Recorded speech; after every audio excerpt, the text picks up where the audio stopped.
आज साथियों honourable supreme court की बहुत अहम जजमेंट आ गई है, जहां पे सभी कानून के छात्र छात्राओं के लिए ये बहुत बड़ा फैसले का दिन रहा। आज ऑनरेबल सुप्रीम कोर्ट का जो फैसला था, जिसमें 3 साल की प्रैक्टिस अनिवार्य थी जुडिशरी का एग्जाम देने से पहले, उस जजमेंट में आज फेरबदल किए जा चुके हैं।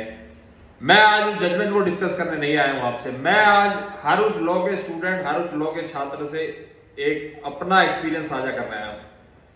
जब हम लॉ के स्टूडेंट रहते हैं, पर्टिकुलरली लॉ स्टूडेंट्स की मैं बात करूंगा, जब लॉ के स्टूडेंट रहते हैं तो अपने आसपास के, अपने ग्रुप्स के, अपने साथियों की बात सुनते हैं। कोई कहता है मुझे तो जज की तैयारी करनी है, कोई कहता है मैं तो लिटिगेशन में जाऊंगा, कोई कहता है मेरे पिताजी लॉयर है तो मैं तो लिटिगेशन में जाऊंगा, कोई कहता है मैं कॉर्पोरेट में जाऊंगा, कोई कहता है मैं बाहर जाके LLM करके आऊंगा, फिर आके मैं प्रैक्टिस चालू करूंगा, कोई कहता है मैं अब सीधा एकेडमिक्स में जाऊंगा या टीचिंग लाइन में चला जाऊंगा। हर आदमी के अपने पहलू पहले से तय होते हैं, और हम कुछ ऐसे व्यक्ति होते हैं जो बेचारे बहुत ही ज्यादा हम्बल बैकग्राउंड से आते हैं, जिन्हें पता ही नहीं होता कि आगे चल के भविष्य में करना क्या है, और वो उसी धारा में घूमने की कोशिश करते हैं जहां पे उनके दोस्त या उनके जो कलीग्स हैं, जो साथी हैं, वो कुछ करना चाह रहे हैं। तो इन चीजों से अपने आप को भ्रमित ना होने दे। पहले अपने अंतर्मन की आवाज सुने कि आप क्या चाहते हैं जीवन में। आप, हो सकता है आप लिटिगेशन के लिए बने हो और आप अपना समय जुडिशरी में दे रहे हैं, हो सकता है आप दोनों के लिए ना बने हो, आप केवल बने हो कि एक टीचिंग लाइन में जाके एक अच्छे शिक्षक बन सके आप।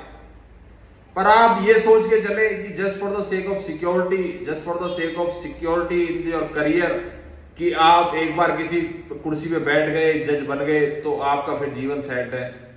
तो जीवन कभी सेट नहीं होता दोस्तों। जीवन के संघर्ष किसी ना किसी रूप में चलते ही रहते हैं।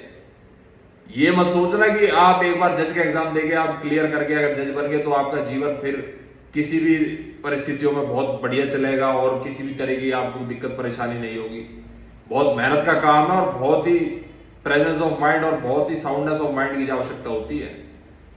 और ये भी मत सोचना कि लिटिगेशन में केवल संघर्ष ही संघर्ष है और आप इसमें सर्वाइव नहीं कर पाओगे, या आप किसी दूसरे स्टेट के आके यहाँ पे कैसे सर्वाइव करोगे, या फिर इसमें लिंक ही होने बहुत जरूरी है, नाम होना बहुत जरूरी है, या सेकंड जनरेशन होना बहुत जरूरी है। सबसे बड़ी जरूरी बात है अपने ऊपर विश्वास। हमेशा मैंने ये कही है बात, चाहे मेरे पेज पे कितनी वीडियो होंगी, इनमें से काफी वीडियो में मैंने ये बात कही है। अपने ऊपर जिस आदमी को विश्वास है वो कुछ भी कर लेगा, और जिस आदमी को अपने ऊपर विश्वास नहीं है, 10 लोग भी आगे उससे कहते तेरे में बहुत कैलिबर है, तेरे में बहुत कैपेबिलिटीज है, वो कुछ नहीं कर पाएगा। क्योंकि जब अंतरात्मा ही साथ नहीं दे रही तो बाहर की आत्मा क्या साथ देगी। तो अपने ऊपर विश्वास करके चलो और अपनी सही मंजिल को पहचानो, अपनी सही राह को पहचानो कि तुम्हें क्या करना है।